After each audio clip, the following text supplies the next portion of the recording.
Oi, pessoal, espero que esteja tudo bem com todos. Prosseguindo com os nossos estudos, das segundas-feiras, hoje o nosso estudo é o 113, o tema é predição da morte, de Jesus, narrado em Mateus 16, de 13 a 20, Marcos capítulo 8, de 27 a 30, e Lucas, capítulo 9, de 18 a 21. A gente lembra que o estudo tem por base interpretativa a obra Sabedoria do Evangelho do Pastorino. Mateus registrou assim o episódio. Desde esse tempo, começou Jesus a mostrar a seus discípulos que lhe era necessário ir a Jerusalém e padecer muitas coisas dos mais velhos, dos principais sacerdotes e dos escribas, e ser assassinado no terceiro dia, e no terceiro dia ser despertado ou ressuscitado. Correndo a protegê-lo, Pedro começou a repreendê-lo, dizendo: Deus te guarde, Senhor, de modo algum te acontecerá isso. Mas virando-se ele, disse a Pedro: Vai para trás de mim, adversário. Tu me és pedra de tropeço, porque não pensas nas coisas de Deus, mas sim nas dos homens. Marcos registrou assim: e começou a ensinar-lhes que precisava o Filho do Homem padecer muitas coisas, ser rejeitado pelos mais velhos, pelos principais sacerdotes e pelos escribas, e ser assassinado. E após 3 dias, levantar-se, isto é, ressuscitar-se. E abertamente falava este ensino. Então, chamando-o à parte, Pedro começou a repreendê-lo. Mas virando-se e olhando para seus discípulos, respondeu a Pedro, dizendo: Vai para trás de mim, adversário, porque não pensas nas coisas de Deus, mas nas dos homens. Lucas registrou assim, dizendo: É necessário que o Filho do Homem padeça muitas coisas e seja rejeitado pelos mais velhos, pelos principais sacerdotes e pelos escribas. Seja assassinado e no terceiro dia seja despertado, isto é, ressuscitado. Estudando então a lição, conforme a gente faz sempre, Jesus então avisa aos seus discípulos a respeito das dores futuras pelas quais passaria e que o levaria à morte. E esse aviso de Jesus é dado em 4 etapas. Primeira, que ele deveria subir para Jerusalém. O que quer dizer isso do ponto de vista simbólico? Que ele deveria subir a árdua, agreste e íngreme montanha de Jerusalém. Com isso, ele deixaria atrás de si uma quantidade enorme de afetos. Por exemplo, deixaria o jardim risonho e florido da Galileia. É o momento de subida de Jesus para o cume da sua missão. Segundo, que ele terá que padecer muitas coisas pelas mãos do Sinédrio. E ele cita os mais velhos, também chamados presbíteros. Os mais velhos literalmente são aqueles mais antigos, que representava a força maior daquele Sinédrio, representava também a nobreza do povo.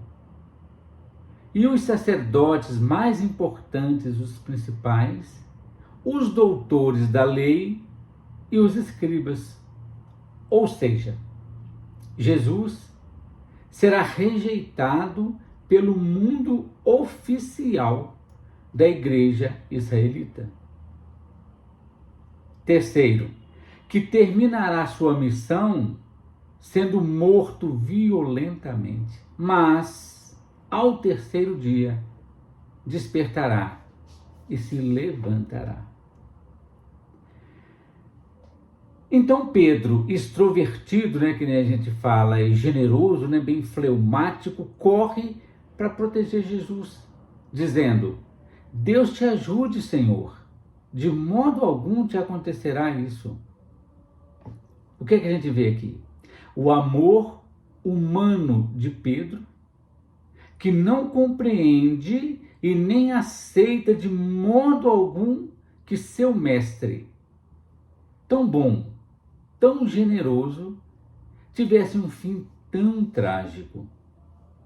E na ingenuidade da personalidade de Pedro, bastava então que Jesus não fosse até Jerusalém e tudo estaria resolvido.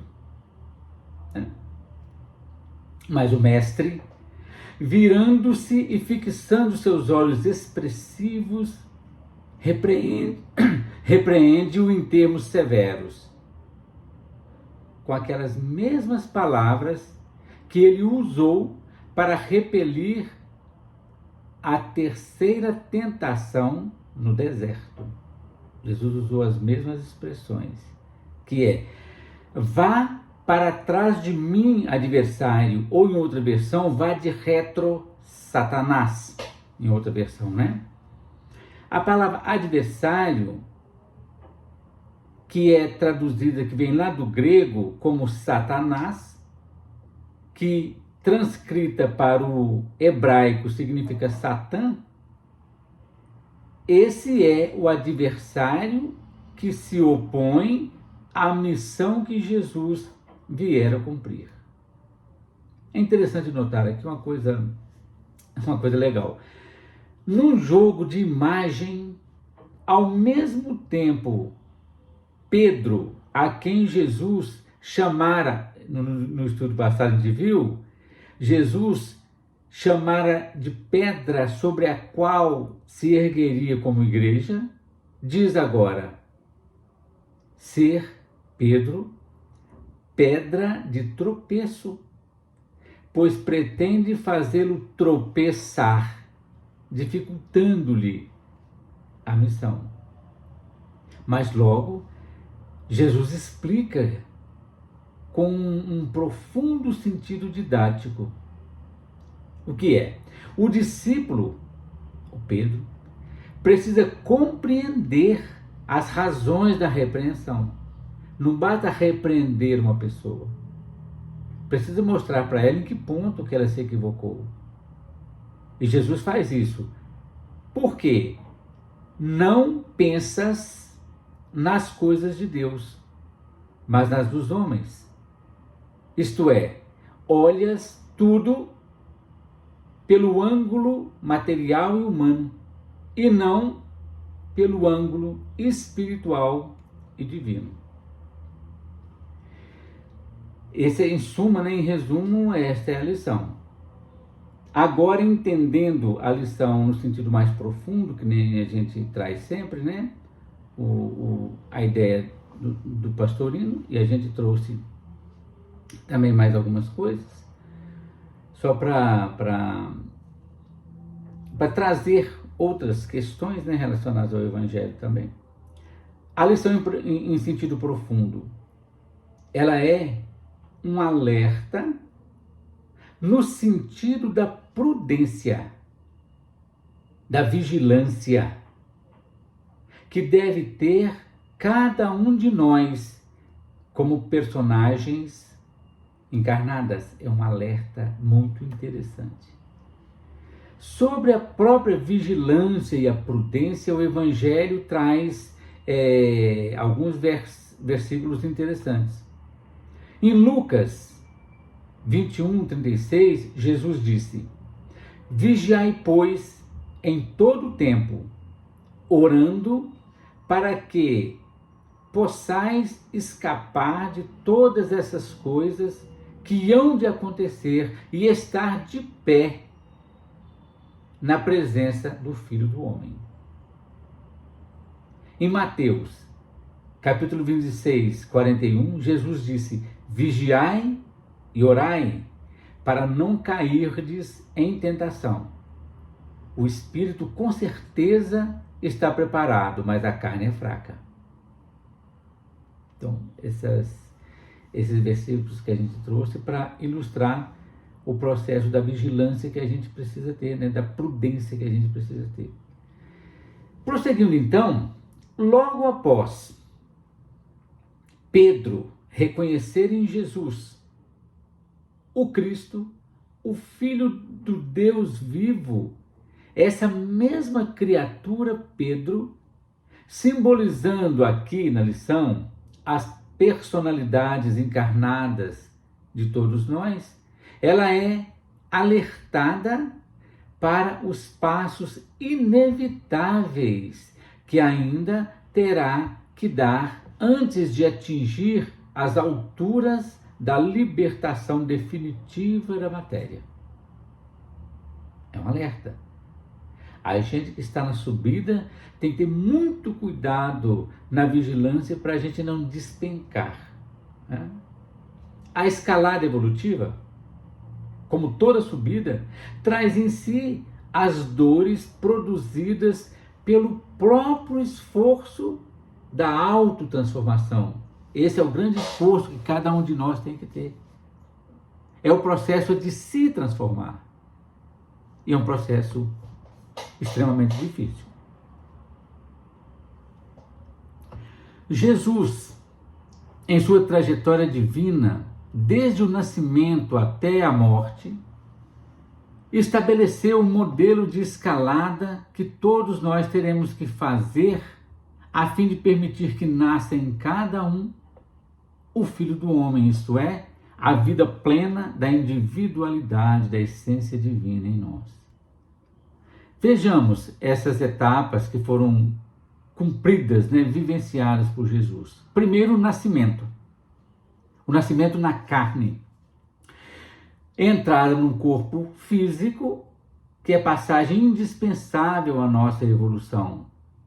Conforme diz lá o Livro dos Espíritos, na resposta à pergunta 175, a espiritualidade responde: se permanecesse na condição de espírito, a criatura estacionaria. E também na resposta à pergunta 230, a espiritualidade responde: na erraticidade o espírito pode melhorar-se muito, mas na carne é que põe em prática as ideias que adquiriu. É como se no plano espiritual todos nós tivéssemos a oportunidade de evoluir, mas lá do ponto de vista teórico. Aqui, na vida material, no mundo das formas, é que a gente coloca a vivência mesmo, a experiência, né? A prática, né? Segundo tópico, a confirmação. Primeiro o nascimento, depois a confirmação, quando desce ao Cristo, a Jesus, a graça. O que é graça? É a resposta divina ao esforço humano, que ocorreu em Jesus no momento exato em que ele estava sendo mergulhado, isto é, batizado. Naquele momento, quando se fez ouvir aquela voz que disse: este é meu filho bem amado. O terceiro momento, vivenciado com perfeição por Jesus, representa o momento das tentações no deserto, representando a modificação total da mentalidade, que permitirá vencer os 3 maiores vícios da personalidade humana, que são a vaidade, o orgulho e a ambição. Exatamente na tentação do deserto foi exatamente aquilo que Satanás, ou Satã, ou o adversário, né, propôs para Jesus. E Jesus venceu esses 3 aspectos, né? A transfiguração, o 4º ponto, que é a sublimação do corpo físico após a vitória sobre os vícios. Jesus se transfigurou no monte, né? Purificando definitivamente a carne pelo contato com a divindade, obtendo-se então aquela manifestação de todas as forças espirituais. Esse tópico é muito interessante. O estudo da transfiguração de Jesus no Monte Tabor. Bacana demais. 5º, a união total com o Cristo interno, por seu intermédio com o Pai. Num processo de comunhão místico, aquilo que ocorreu na chamada última ceia, quando Jesus revelou o grande segredo, o mistério máximo da doutrina que ele veio trazer aqui, quando ele declarou: eu e o Pai somos um. Isso é fantástico, né, gente? E, em 6º lugar, a conquista do grau de mestre, o sacerdote, né, maior, na vivência experiencial da dor-amor. É na dor-amor que se consegue a redenção total de todo o passado no processo da crucificação. Dor-amor é um processo voluntário pelo que o Espírito passa. Gente, só para deixar bem claro, Jesus não precisava passar por nada disso. Ele veio aqui exatamente, Jesus não tinha carne, não tinha nada. Ele veio aqui para exemplificar como é, não só exemplificar teoricamente, mas do ponto de vista de vivência plena, o que nós devemos fazer para sairmos da roda encarnatória da matéria para os cimos do Espírito. Então isso tudo é representação, né? Jesus viveu, passou por aquilo tudo para mostrar para nós. Ninguém precisa carregar a cruz, ninguém precisa morrer na cruz, não é isso. É o processo da nossa transformação. A criatura, então, quando é alertada quanto aos passos difíceis, né, dolorosos, que terá que passar nos transes aflitivos que sobrevirão à personalidade humana e não estando ainda totalmente preparado, se assusta, o caso do Pedro. E a gente assim, imagina se a gente soubesse tudo que a gente iria passar, a gente estaria em desespero, né? Por isso que, segundo a própria doutrina, quando a gente reencarna, a gente precisa esquecer, né? Senão seria quase impossível a encarnação. E nesse exato momento dessas dificuldades, na subida, na ascensão, vale aquela exortação de Paulo de Tarso que escreveu aos Coríntios, capítulo 10, versículo 12. Aquele que julga estar firme, cuide-se para que não caia. É isso mesmo, na subida a gente tem muito cuidado para não cair. O que significa agora o adversário em cada um de nós? O adversário em cada um de nós representa o nosso intelecto ainda atrasado, materializado, dormitando na matéria. Então é preciso vir o Cristo para sacudi-lo, ordenando-lhe que fique atrás do Espírito, isto é, vai para trás de mim. Coloca o intelecto no seu lugar justo, que é submetido ao Espírito, para que não lhe impeça a caminhada. O Cristo, então, esclarece ao intelecto. Gente, não confundir o intelecto material com o intelecto espiritual. O intelecto espiritual é pleno. Mas o intelecto materializado, o que acontece? Quando Jesus esclarece, o intelecto materializado só pensa nas coisas humanas, terrenas, materiais ou intelectuais. ao invés de ocupar-se com as coisas do Espírito, com as coisas de Deus. Por fim, então, enquanto a criatura não modificar a sua mente, colocando-a acima das coisas terrenas, não estará apto a submeter-se às provas para avançar na escalada evolutiva. E mais uma vez, lembremos Paulo de Tarso, que diz na sua carta aos Coríntios 12:2: e não vos conformeis com este mundo, mas transformai-vos pela renovação da vossa mente, para que experimenteis qual seja a boa, agradável e perfeita vontade de Deus. É isso, gente, que eu preparei. Muita paz a todos e que na próxima segunda a gente continue os estudos.